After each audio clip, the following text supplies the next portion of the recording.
సుమన్ టీవీలో మీ business promotions కోసం ఈ కింది నెంబర్ను సంప్రదించగలరు.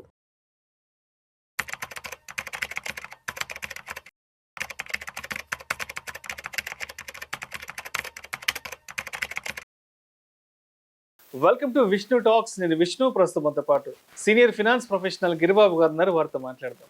గిరిబాబు గారు నమస్తే సార్. నమస్తే అండి. Welcome to Vishnu talks. Yeah, మీకు కూడా. సో గిరిబాబు గారు, ఇప్పుడు ప్రతి ఒక్కరికి కొన్ని ఆర్థిక లక్ష్యాలు ఉంటాయి. కొంతమందికి ఎలా ఉంటాయంటే, చదువు పూర్తయినాక ఉద్యోగంలో సెటిల్ అయినాక మంచి కారు కొనుక్కోవాలి. ఇంకొంతమందికి ఉద్యోగంలో సెటిల్ అయిన తర్వాత ఒక మంచి ఖరీదైన ఇల్లు కొనుక్కోవాలి. ఇంకొంతమందికి పిల్లలు ఇప్పుడు ఒక 10-15 సంవత్సరాల వయసులో ఉన్నారు, ఇంకొక నెక్స్ట్ ఒక 10 ఇయర్స్కి పిల్లలకి పెళ్లి చేయాలి.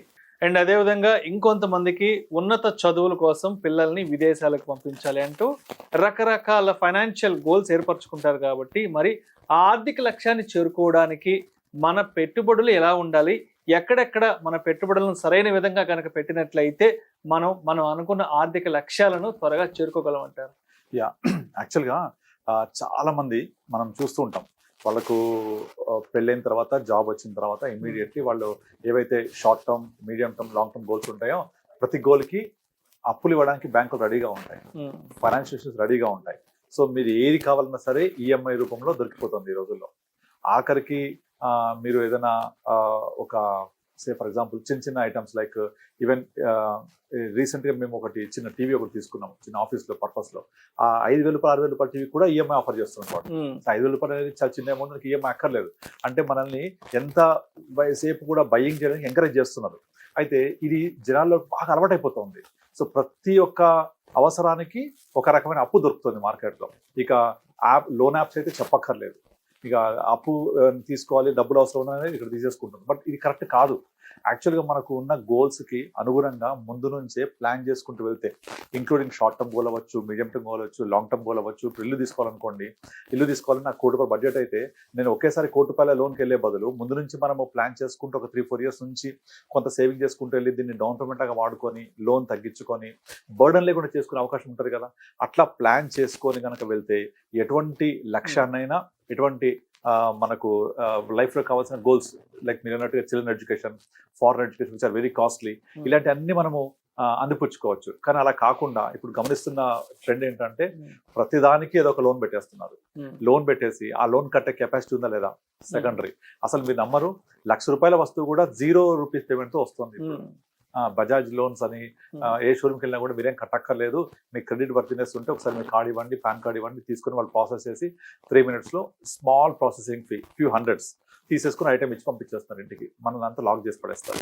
సో తర్వాత అది కట్టలేక నెక్స్ట్ అది ఒక 20 నెలల వరకు మనం అన్ని కూడా మూసుకొని కడుతూ కూర్చోవాలి. అది ఇట్లా అయిపోతున్నారు అందరు కూడా. కానీ ఇలా కాకుండా మీరు అన్నట్టుగా ఇన్వెస్ట్మెంట్ కనుక జోడిస్తే మన యొక్క ఆర్థిక లక్ష్యాలు చేరుకోవడానికి, ఫర్ ఎగ్జాంపుల్ ఇప్పుడు వెకేషన్ ఉంది. వెకేషన్ అనేది ఎవ్రీ ఇయర్ లేకపోతే once in 2 years వెళ్తూ ఉంటాం. దానికి మహా అయితే బడ్జెట్ ఒక 4-5 lakhs నుంచి అవ్వదు. ఫారెన్ ట్రిప్ అయితే 4-5 lakhs, డొమెస్టిక్ అయితే ఒక 3 lakhs అయిపోద్ది. ఇది 2 years ప్లాన్ చేసుకుంటే పరాణం ఒక 1.5 lakhs to 2 lakhs. ఇది పరాణం. దాన్ని మనము ఇంకా డివైడ్ చేసుకొని మంత్లీ డివైడ్ చేసుకుంటే హార్డ్లీ ఒక 10,000 అరౌండ్ 10,000 ఇన్వెస్ట్ చేసుకుంటూ వెళ్తే పరాణం మనం 1.2 lakh ఇన్వెస్ట్ చేస్తాం. 2 yearsకి 2.4 lakh. అది పెరిగి ఒక 2.5 to 3 lakhs వస్తే మనకు డొమెస్టిక్ హ్యాపీగా ఫ్యామిలీ 2+2 వెళ్ళి రావచ్చు. ఎంత సింపుల్గా ఉంటుంది చూడండి. సో దీనికోసం మీరు వెకేషన్ కోసం టికెట్స్ బుక్ చేయండి, అక్కడ లోన్ ఆఫర్ ఉంటుంది అన్నమాట. టికెట్స్ అన్ని కొనేటప్పుడు అన్ని వాడు ఈఎంఐలో కట్టేసేయమంటాడు. అలా ఈఎంఐ దొరుకుతుంది కదా అని కడితే లైఫ్ అంతా ఈఎంఐ అయిపోతుంది. ఇంకా వెనక్కి తిరిగి చూస్తే ఏమి ఉండదు, ఈఎంఐలతోటే గడిచిపోతుంటుంది. దీంట్లో ఒక పొరపాటున ఒక్క ఈఎంఐ బౌన్స్ అయిందో చుక్కలు కనబడతాయి. అటు సిబిల్ స్కోరు దెబ్బతింటుంది, అటు ఫ్యూచర్ మన ఫైనాన్షియల్ స్టెబిలిటీ దెబ్బతింటుంది, ప్లస్ మనం ఆర్థికంగా మన యొక్క డిసిప్లిన్ దెబ్బతింటుంది. ఇవన్నీ విధాలుగా నష్టమవుతుంది. అట్లా కాకుండా ప్రతి ఆర్థిక లక్ష్యానికి మనం ఒక ఇన్వెస్ట్మెంట్తో జోడించుకుంటూ వెళ్తే, ఇన్వెస్ట్మెంట్ ఒక అడ్వాంటేజ్ ఏంటి, రేట్ ఆఫ్ రిటర్న్ వస్తుంది, మనకు ఇంట్రెస్ట్ వస్తుంది కదా, గ్రోత్ వస్తుంది. ఈ గ్రోత్ అనేది much higher than the rate of interest. ఇప్పుడు suppose for example home loan ఉంది, 8%, 9% అలా ఉంటుంది, దాని లోపే ఉంటుంది. అటువంటి 8%, 9% బదులు మీరు ఎప్పుడు ఇల్లు తీసుకోవాలనుకుంటున్నారు, ఒక 5 yearsకో 8 yearsకో 10 yearsకో ప్లాన్ చేసినప్పుడు ఇప్పటి నుంచే ఇన్వెస్ట్ చేసుకుంటూ పోండి. రిక్వైర్డ్ ఈఎంఐ కడుతున్నా అనే ఫీలింగ్ ఇన్వెస్ట్ చేస్తూ పోండి. ఒక 8 years టార్గెట్ పెట్టుకొని ఒక 4 years తర్వాత ఒక ఇంటి కోసం మనం వెతుక్కొని నాకు ఇల్లు సూట్ అవుతుంది బాగుంది అనుకున్నప్పుడు డౌన్ పేమెంట్తో స్టార్ట్ చేసి నెక్స్ట్ 4 years పొజిషన్ వచ్చేలా తీసుకోండి. ఈ లోపల మన first beginning 4 years second 4 years కలుపుకుంటే మన దగ్గర చాలా అమౌంట్ జమ అయిపోద్ది. సో అంత అమౌంట్ ఉన్నప్పుడు దాని నుంచి ఎవ్రీ మంత్ ఎలిజిబిలిటీ తీసుకొని ఈఎంఐ కట్టేయచ్చు. ఎంత ఈజీగా ఉంటుంది అంటే మనం ఫస్ట్ ప్లాన్ చేసి ఆ గోల్కు తగ్గట్టుగా టైంని సెట్ చేసుకొని టైం తగ్గట్టుగా అమౌంట్ సెట్ చేసుకొని ఇన్వెస్ట్మెంట్ తోటి కనుక వెళ్తే మీరు లైఫ్లో ఎటువంటి ఈఎంఐలు తీసుకోవాల్సిన అవసరం ఉండదు. ఒకసారి మీరు ఇమాజిన్ చేయండి, నాకు వచ్చే సాలరీలో ఫస్ట్ సాలరీ వస్తుంది. కొంతమంది పరిస్థితి ఎలా ఉంటుందంటే 5వ తారీఖు వరకు అన్ని ఈఎంఐలు కట్ అయిపోతాయి. ఈ బ్యాంకులు కూడా ఏం చేస్తారు, వాళ్ళు వెరైటీగా end of the month better, అదే 25వ తారీఖు పైన బెటరు, అన్ని ఈఎంఐలు కూడా 2, 3, 5 తారీఖు పెట్టేస్తారు. మీ సాలరీ 1వ తారీఖు వచ్చింది అంటే 5వ తారీఖులా అకౌంట్ ఖాళీ. సో చూస్తుంటాం కదా, టింగ్ అని ఫస్ట్ మెసేజ్ వస్తుంది. సో హ్యాపీ నవ్వుతూ ఉంటాడు. ఇక తర్వాత ఒకటి డెబిట్ అవుతూ ఉంటుంది. మళ్ళీ నెక్స్ట్ మంత్ ఫస్ట్ కోసం వెయిట్ చేయాలి. ఇది కాదు కదా లైఫ్ అంటే. సో మీరు దాన్ని ఏం చేయాలంటే మీ ఆర్థిక లక్ష్యాన్ని ఫస్ట్ పేపర్ మీద నిర్వచించుకొని ఎస్టాబ్లిష్ చేసుకొని షార్ట్ టర్మ్ ఏమున్నాయి, మీడియం టర్మ్ ఏమున్నాయి, మన ఎడ్యుకేషన్, పిల్లల ఎడ్యుకేషనా, లేకపోతే వెకేషనా, ఇల్లు, కారు, లేకపోతే ఎమర్జెన్సీ ఫండ్, వీటన్నిటికీ కూడా ఒక చిన్న ఇన్వెస్ట్మెంట్ జోడించుకొని దాంతో అవసరమైతే కొంచెం అమౌంట్ లోన్ తీసుకోండి అవసరమైతే. అప్పుడు మీకు లోన్ బర్డెన్ తగ్గుద్ది, కంఫర్టబుల్గా రీచ్ అయిపోతారు. సో నా మెయిన్ ఉద్దేశం ఏంటంటే మీ యొక్క ఆర్థిక లక్ష్యాన్ని నెరవేర్చుకోవాలంటే కొంచెం టైం తీసుకొని ఇన్వెస్ట్మెంట్ స్టార్ట్ చేసి ఆ ఇన్వెస్ట్మెంట్ని ఈఎంఐ కింద కన్వర్ట్ చేసుకోండి. అప్పుడు ఈజీగా అచీవ్ అవుతారు, మీకు బర్డన్ లేకుండా ఉంటుంది. రేపు పొద్దున ఏదైనా జాబ్ ప్రాబ్లం అయినా, మీకు ఏదైనా ఇష్యూ వచ్చి కట్టలేకపోయినా ఇబ్బంది ఉండదు. Because this is our investment turning towards your EMI. Right. So కనుక ఇన్వెస్ట్మెంట్ చేసి కొంచెం డబ్బులు మనం చేసుకొని రిమైనింగ్ ఏదైనా కొంచెం వెళ్ళిన చన్నీలాగా కొద్దిగా ఈఎంఐ లాగా లోన్ తీసుకొని దాన్ని ఫుల్ఫిల్ చేసుకుంటే బర్డన్ లేకుండా ఉంటుంది. అంతేగాని కంప్లీట్ కనుక మనం ఈఎంఐలో బతికేసామంటే ఇంకా లైఫ్ అంతా ట్రాప్లోకి వెళ్ళిపోయినట్టు. ఈఎంఐ ట్రాప్ చూస్తుంటే చాలా మంది ఒక్కొక్కళ్ళకు 8 లోన్లు 10 లోన్లు కూడా చూసినాయి. సో మరీ టూ మచ్ అది. సో అట్లా వెళ్ళొద్దు. మనకు కావాల్సినవన్నీ కూడా ప్లాన్ చేసుకుంటూ అడ్జస్ట్ చేసుకుంటూ వెళ్తే మనం హ్యాపీగా అచీవ్ చేయొచ్చు. సో ఇందాక మీరు చెప్పినట్టు ఇప్పుడు ఇల్లు అనేది అందరికీ చాలా అవసరమైన బేసిక్ నీడ్ అది. అయితే ఇల్లు సపోజ్ బడ్జెట్ ఒక 1 crore పెట్టుకుందాం అనుకోండి. ఆ 1 crore బడ్జెట్ కనుక పెట్టుకుంటే దానికి డ్యూరేషన్ ఎంత ఉంది, నేను ఎప్పుడు కావాలి ఇల్లు, ఇప్పుడు నా ఏజ్ ఎంత, నాకు ఎప్పుడు కావాలి, నాకు లోన్ ఎలిజిబిలిటీ ఎంత వస్తుంది, నేను ఎంతకాలం ఈఎంఐ కట్టాలనుకుంటున్నాను, ఇవన్నీ ఫస్ట్ సార్ట్అవుట్ చేసుకొని. సే ఫర్ ఎగ్జాంపుల్ నా 35 years అనుకోండి. 35 years అంటే మాక్సిమం నేను 55 లోపల నా ఈఎంఐస్ అన్ని క్లియర్ అయిపోవాలి. అంటే మాక్సిమం 55 years, 20 years టైం పెట్టుకుంటే 35 years వ్యక్తికి. ఈ 20 yearsలో నేను 20 years పాటు ఈఎంఐ కట్టకూడదు.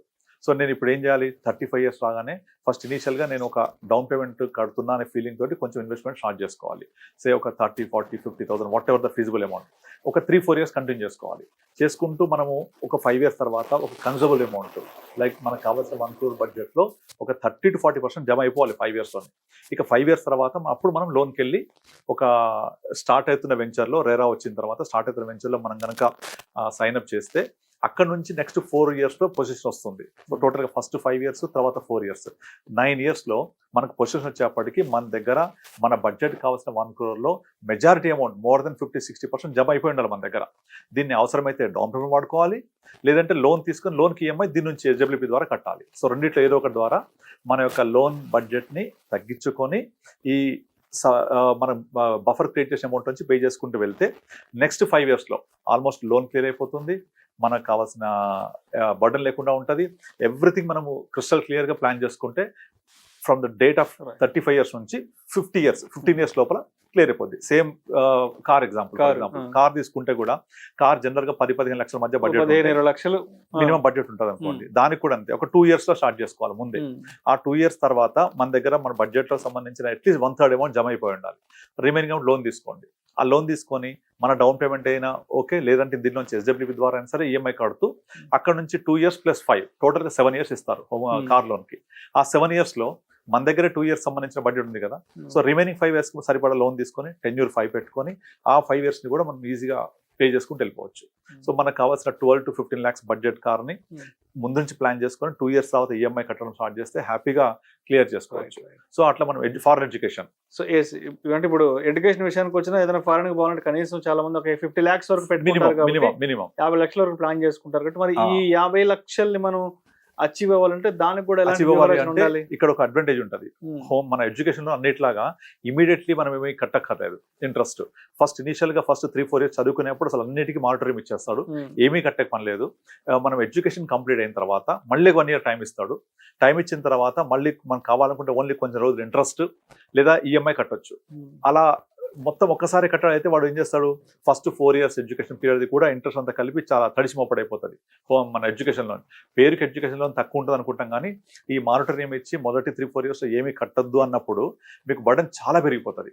అట్లా కాకుండా స్మాల్ ఇంట్రెస్ట్, ఇప్పుడు మీరు ఒక 50 lakhs లోన్ తీసుకుంటే దాని తాలూకా ఇంట్రెస్ట్లో కొంత కాంపోనెంట్ కడుతూ పోతే బర్డన్ లేకుండా ఉంటుంది. కాకపోతే అలా పేరెంట్గా మనం కొంచెం జాగ్రత్తగా తీసుకొని మన పిల్లలకి బర్డన్ పూర్తిగా లేకుండా కొంచెం పే చేసుకుంటూ వెళ్తే వాళ్ళకి ఎడ్యుకేషన్ కంప్లీట్ అవుతుంది. ఒక 4 years 5 yearsలో మేబీ ఒక 1 yearలో జాబ్ వస్తుంది. జాబ్ రాగానే అందులో జాబ్లో వచ్చే శాలరీలో నుంచి మెజారిటీ అమౌంట్ ఈఎంఐ కింద పే చేస్తూ వెళ్తూ ఉంటే ఆటోమేటిక్గా తనకు ఒక కంఫర్ట్ జోన్ వచ్చేస్తుంది. నా శాలరీ వస్తుంది, నేను పే చేస్తున్నాను అని ఒక డిసిప్లిన్ కూడా అలవాటు అవుతుంది. కనుక పేరెంట్స్ హోమ్ లోన్ తీసుకున్న అందరూ చెప్పేది ఏంటంటే, మీరు కట్టొద్దు home loan, sorry education loan, let it be liability for the children. So అప్పుడు పిల్లలకి వాళ్ళకి వచ్చే శాలరీలో మెజారిటీ అమౌంట్ లోన్కి వెళ్ళిపోతే వాళ్ళకి ఒక బాధ్యత తెలుస్తుంది. అది బర్డన్గా ఫీల్ అవ్వద్దు, బాధ్యతగా ఫీల్ అవ్వాలి. అలా బాధ్యతగా ఫీల్ అయ్యి కనుక పెళ్లికి ముందే ఒక ఈఎంఐ కడుతూ ఉంటే వాళ్ళ లైఫే ఒక డిసిప్లిన్ లైఫ్ అయిపోతుంది. వాళ్ళ లైఫ్ డిసిప్లిన్ గా అలవాడుతుంది. నేను చాలా మందిని చూశాను. సో పేరెంట్స్ ఏం చేస్తారంటే, మా అబ్బాయికి జాబ్ వచ్చేప్పటికి కట్టేప్పటికి వాడికి ఇబ్బంది అయిద్దామని ముందు నుంచే వీళ్ళు ఇబ్బంది పడుతూ కడుతుంటారు. అలా చేద్దామని చెప్తాను నేను. ఎందుకంటే వాళ్ళకి మనం నేర్పించే ఒక అతిపెద్ద ఆర్థిక పాఠం ఏంటంటే discipline. Financial discipline is very important. అది ఎప్పటి నుంచి స్టార్ట్ అవ్వాలి? From the day 1 of the first salary. Salary వచ్చిన దగ్గర నుంచి వాళ్ళు డిసిప్లిన్ గా వృధా ఖర్చులు చేయకుండా, వాళ్ళకి లోన్ కనుక ఉంటే లోన్ కట్టుకుంటూ వెళ్ళిపోవాలి, లేదా ప్రాపర్ ఇన్వెస్ట్మెంట్ ప్లాన్ చేసుకుంటే ఫర్దర్ లైఫ్ చాలా బెటర్గా ఉంటుంది. ఎందుకంటే ఇప్పుడున్న మోడర్న్ ఎరాలో మన యొక్క రిటైర్మెంట్ పీరియడ్ ఎప్పుడు అని చెప్పొచ్చు, 60 years మన పేరెంట్స్. ఇప్పుడు జనరేషన్ 50-55, కమింగ్ జనరేషన్ 40-45 లోపే. మరి వాళ్ళకు ఆ 45 తర్వాత నుంచి మంత్ ఇన్కమ్ ఎవరు ఇవ్వాలి? అండ్ 45 తర్వాత ఇంకొక 40 years బతికితే దానికి సంబంధించిన కార్పస్ ఎవరు జనరేట్ చేయాలి? కనుక ముందు నుంచే ప్లాన్ చేసుకుంటూ పోవాలి. అలా చేసుకుంటూ పోతేనే మన యొక్క ఆర్థిక లక్ష్యాలు నెరవేర్చుకుంటాం. కనుక ఎడ్యుకేషన్ లోన్ అనేది పిల్లలకే ఒక బాధ్యతగా అప్పచెప్పేయాలి. ఇల్లు కొనాలన్నా కారు కొనాలన్నా ముందు నుంచే ప్లాన్ చేసుకుంటూ వెళ్ళండి, కొంచెం కార్పస్ జనరేట్ చేసుకోవడానికి.